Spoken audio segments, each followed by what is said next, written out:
Let's also be clear. The future is not just happening.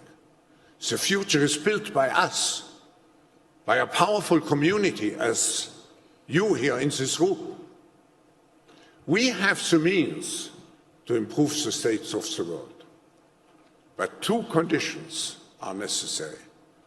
The first one is that we act all as stakeholders of larger communities, that we serve not our only self-interests, but we serve the community. That's what we call stakeholder responsibility. And second, that we collaborate. And this is the reason why you find many opportunities here during the meeting to engage into very action and impact-oriented initiatives to make progress related to specific issues on the global agenda.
The rise in billionaires has been, unprecedented during the pandemic, and there's been several sectors where that has been mostly concentrated, and one is in fact the pharma sector, because COVID has been one of the most profitable products ever. So that's one point to discuss, and our report out today is called Profiting from Pain, how those delays in making this technology available and really having people vaccinated early has contributed to that. But has also, as was said earlier, it's not only the direct health impacts, but it's the economic, social impacts on all parts of the population, and in reality, an increase in inequality, reversing the trend of the last few years where inequality had reduced between rich countries and poor countries. Unfortunately, now it has widened. And the statistic we're saying is every 30 hours, a new billionaire was minted during the pandemic. And in the same rate, in 2022, 1 million people are falling into extreme poverty. The vaccines have saved millions of lives, but they don't have much in the way of duration, and they're not good at infection blocking. I was talking about 6G earlier, which is around 2030. I would say that by then, definitely the smartphone as we know it today will not anymore be the usual, kind of the most common interface. Wow.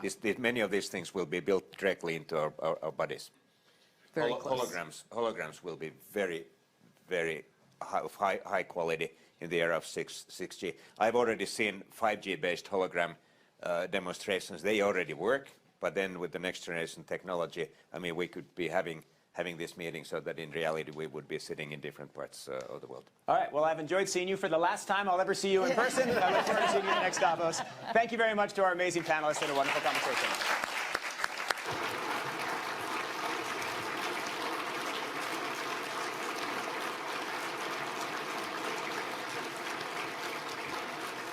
We have to believe that it's possible to stop a localised outbreak becoming a raging global pandemic. And that means better surveillance, more transparency, frankly, by all member states. If they think something's happened, it's got to be reported. And the WHO needs the power to be on the site with whatever teams need to be deployed. It needs to be able to publish the information it has rather than beg countries for permission to do it. It's got to be able to take a precautionary approach in running up a flag, and it's got to be able to declare an emergency without being kneecapped by an emergency committee. These are basic things that need to be dealt with in a review of the international health regulations. Otherwise, we will lose weeks again next time something happens.